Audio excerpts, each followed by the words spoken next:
Hello, all. Thank you for all your support and love for all these videos, especially on this series, I guess. So, in the next video, which is this video, we'll talk about authentication related to Business Central APIs or web services. Uh, we'll set up different kind of authentication based on different kind of environment, and so that you are well prepared to kind of use APIs based on what environments you are using. So we'll be using an on-prem environment for all these videos, as I said earlier, as well as a Business Central SaaS environment. So let's get into it.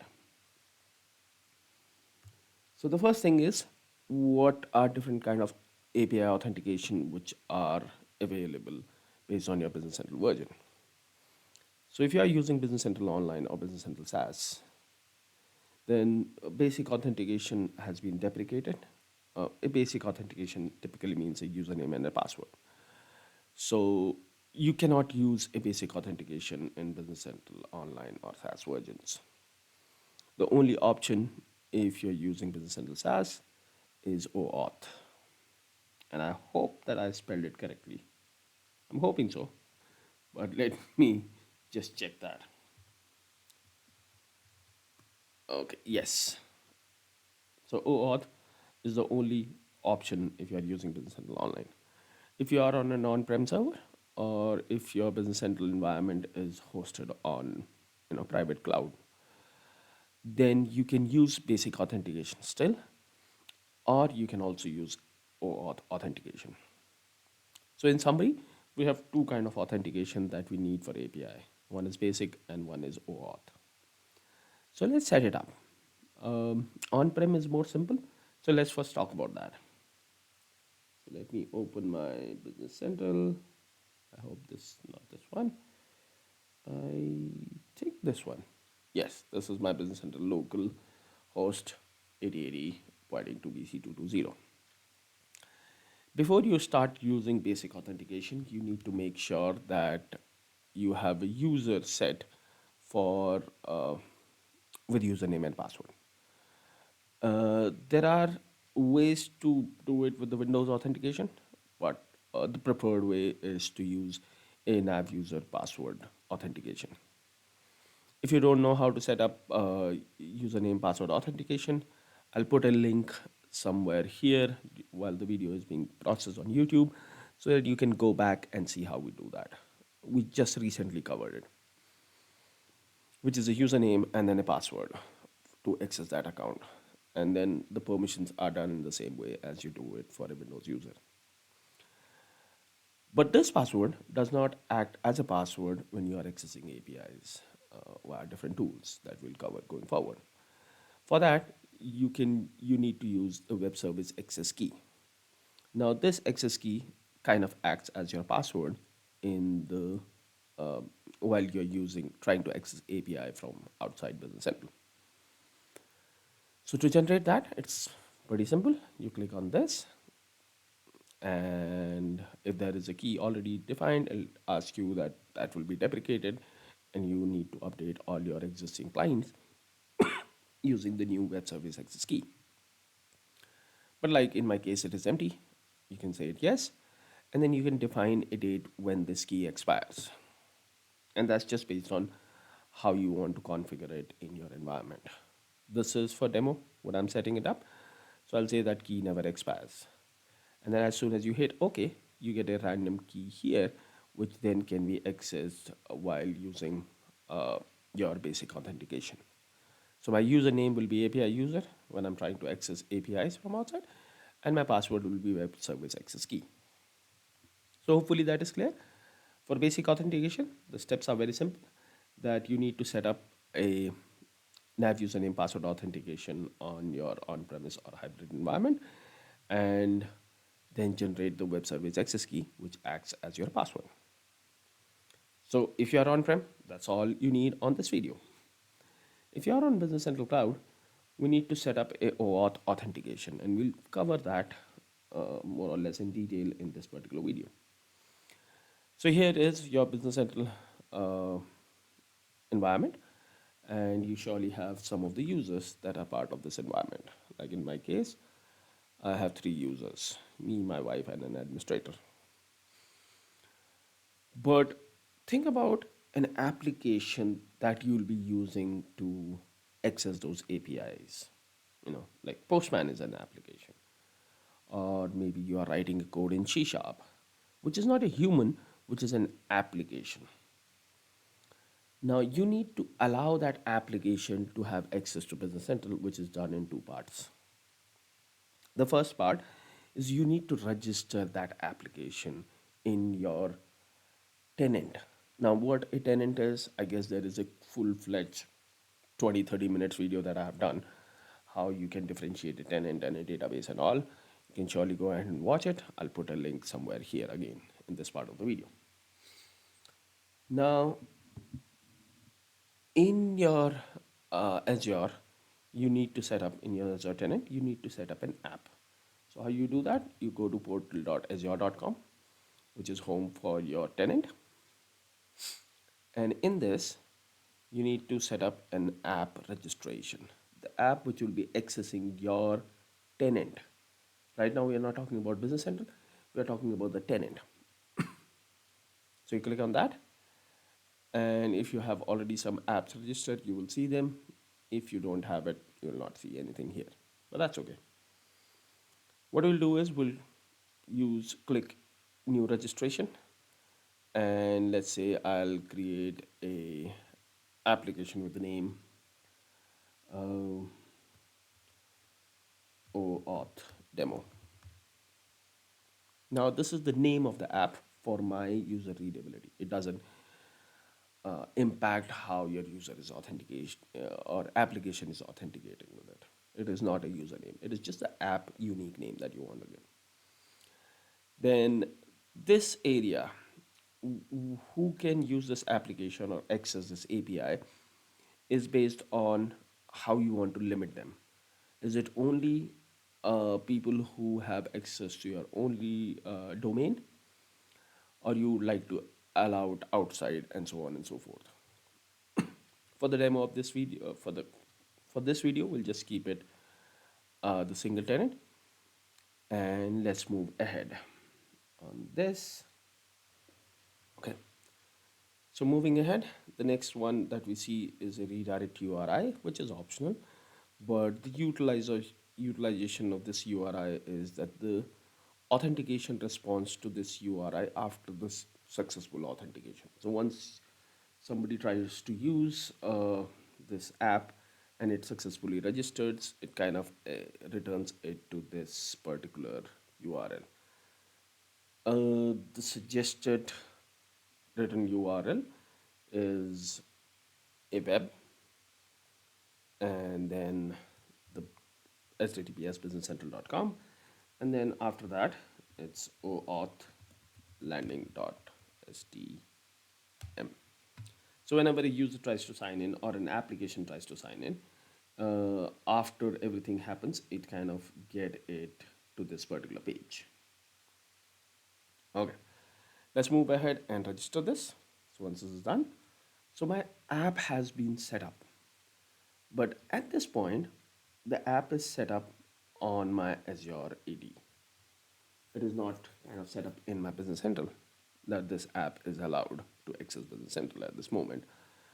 But I haven't defined what kind of permission this app has, what it can do in my whole Microsoft tenant or my particular tenant, right? For that, you need to click on API permission where you define the permissions for this particular app. Now, by default, you'll see that you have a user read, which means you can read your detail uh, by using this, which is of no use, right? Now, what we need to do is set up the required permission. Now, when you click on add a permission, you see all the application hosted on your tenant by Microsoft, and you can utilize any of those. Now, in this case, we are targeting Business Central. So we will use or we'll pick Business Central. Okay, here, Dynamics 365 Business Central. Programmatically access to data and functions in Business Central. Okay, That makes sense. Now I have two options: a delegated permission or an application permission. Now, from the list, you will choose, as we chose, Business Central. Now, as we are talking about it, we are saying that an app is going to use it. And since the app is going to have its own account in Business Central, you must select the application permission. Your application need to access the API as a sign-in user, and we don't want it to be based on a user like my user or somebody else user in my tenant. I would like it to have an application level permission so that a user interaction is not required. So we'll choose application permission, and inside that you get four options. The first one is app access, that access according to the application permission in Dynamics Business Central. That's one. You can ignore it. It is not accepted by Business Central. Then the API read and write all is a permission which gives you full access to web service API. That means you will have all access to read and write uh, for via API in Business Central. The next one is automation read and write all. It gives you full access to only automation APIs. Now there are two kind of APIs which we haven't talked about till now, but in future video we'll talk about it. But there is a group of automation API which are for specific purposes, and we'll cover it in future. But if you want to do that, and if you are building an app which is just for automation, then you don't give it API read write all, then you just give it automation. Right now, our intention is to do API read write all. And this is a little bit new for me, but it gives you full access to admin center API. So there are Business Central admin center, which is here, where you have this, and Microsoft have uh, kind of grouped them separately. So now you have an admin center read write all permission into it. So for this demo, as we are talking about, we just need API read write all.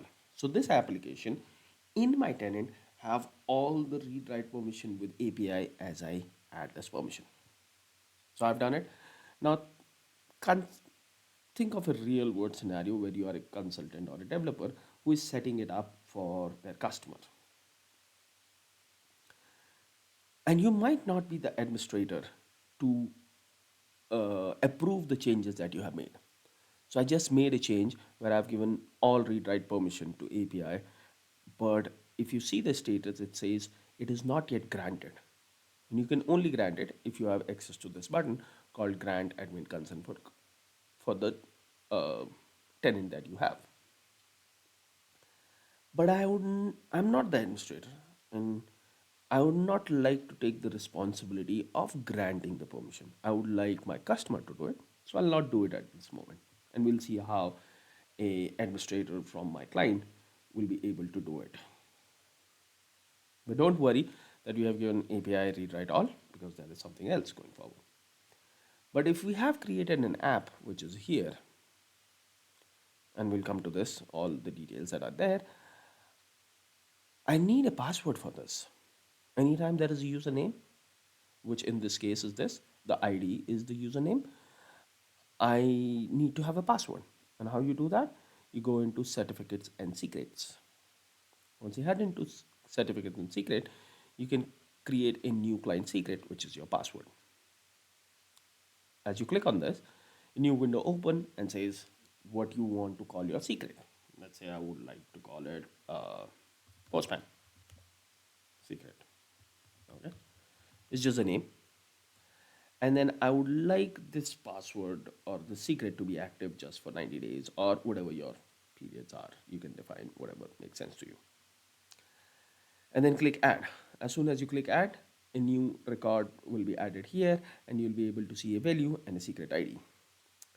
But make sure that you read this line somewhere here. There used to be a line. I don't know why it is not here. Or somewhere here. Yes. Client secret values cannot be viewed except for immediately after creation. Be sure to save the secret when created before leaving this page. So if I move to any other page, this secret value will not be visible. And secret ID is the unique identifier, but the password is your value. So make sure that you copy this to your clipboard. And I've done it and I'm putting it on my notepad on a separate screen at this moment. But this is my password. And if I move out of this screen, and let's do that because I've copied it, and come back to my secret screen, I will not be able to see the same value here. It's kind of, oh, maybe I need to move somewhere out. Let me play around and let me go to app registration and it should show me OAuth here that we just created. Why it is not showing me? Okay, here it is. Now if I come to my clients and secret, I am still able to view this. Maybe in a while it should go away, but it normally goes away. So make sure that you copy it when you create it. It will not be visible after that. Okay. So what we have done? We have created an app registration with the name OAuth demo. And as soon as I registered this, I got a client ID. This is my username. Okay, so I'll copy this on my clipboard. This becomes my username, and then the secret that I have copied becomes my password. And then this is my tenant ID, which is common to all my business central SaaS, or not business central but my Azure offering. So all the details with the tenant ID will remain same. Now at this point you can view the endpoints which are here, which helps you, and we'll see how we use it going forward. Now remember what I said in the beginning, in the middle of the video, that I'm giving here API read write all, and it is not yet granted for the domain. I'm treating this as an app, and I need to create this app in my Business Central so that my Business Central understands it. So when I go into my Business Central environment, I'm pretty sure that when I created that, it is not get added into my users. Pretty sure.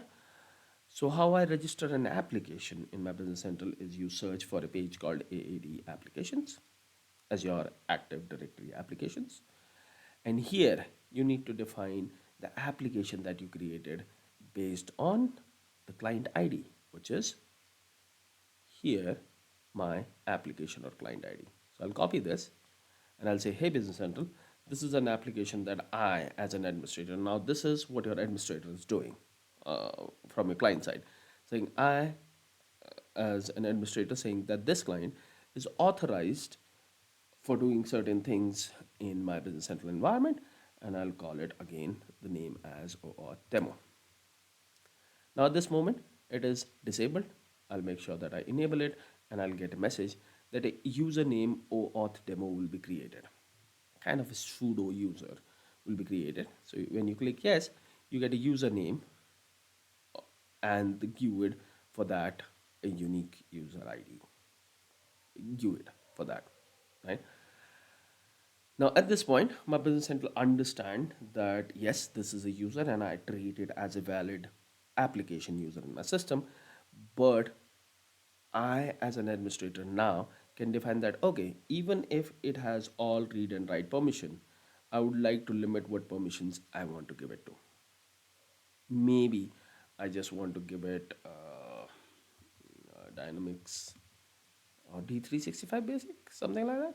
You can define that, right? D365, okay, it doesn't like me. Let me use the lookup and basic, D365 basic, okay.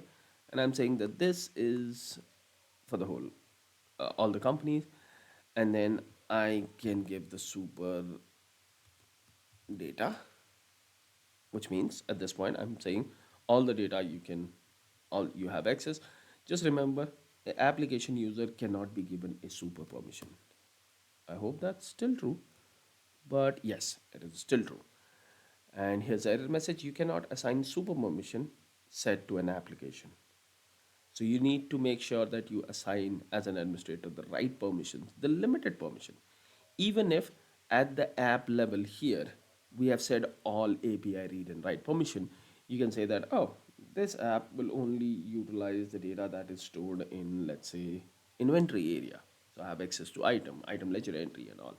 So you can actually limit the permissions here in your Business Central, saying, even if you have bigger rights, I'm limiting you here in Business Central that you only have access to these kind of tables. So any APIs which are utilizing data from these table will allow you to uh, return the data from Business Central, otherwise not. Hope that makes sense. But we still have our problem here on my API permission that it is not yet granted. The administrator comes here and says, okay, I've defined the permissions, I'm okay with everything. I would like to grant the consent. Once the administrator clicks on this button, it opens the OAuth page and says, choose your account based on which you are authorizing this, and then remember what permissions you are giving to this particular application. You are giving a full access to web service APIs, grant full access to Business Central Web Service API. These APIs have this and that, and you are giving it. And then you are also giving it a sign user profile, which is his or her own profile. So now administrator is looking at it and reading all these details before he click on accept or cancel. So as a developer or a consultant, even if you have given incorrect permissions, the administrator will have a way to see here what he or she is approving. Hope that makes sense. And then I click accept. As soon as I click accept, it goes back and here it tells you that consent was given successfully. Click OK. Go back to your OAuth demo. Come back to the API permission page and you will see that the consent is granted. Why it is not? Let me see. It'll take a while, but it will come to this page and say the granted for contest. So now the administrator have granted permission to this particular application saying, yes, I allow you to do a API read write all because I as an administrator know that I have already limited you based on the permission that I have assigned you in Business Central. And that's all. That makes a new user in your Business Central, which may not be visible in the user's page at this moment. It should be typically. Yeah, it is not visible at this moment, but it's a application user that has been created with a user ID and username. Whenever a transaction is created, modified, and all, you will see that this ID is being used to store in the last modified by user or last created by user. We'll see that going forward. Okay, hope that makes sense. And that kind of covers what we were trying to cover today in today's session. But let's go a little bit beyond this. So I told you last time that we'll be using two applications. If you haven't, make sure that you have an Postman if you are really into Postman, because there are some people who love to use Postman in their development scenarios or test cases and all. And if you are not familiar with Postman and you would like to use the REST client, which I told you here in your VS Code, then utilize that.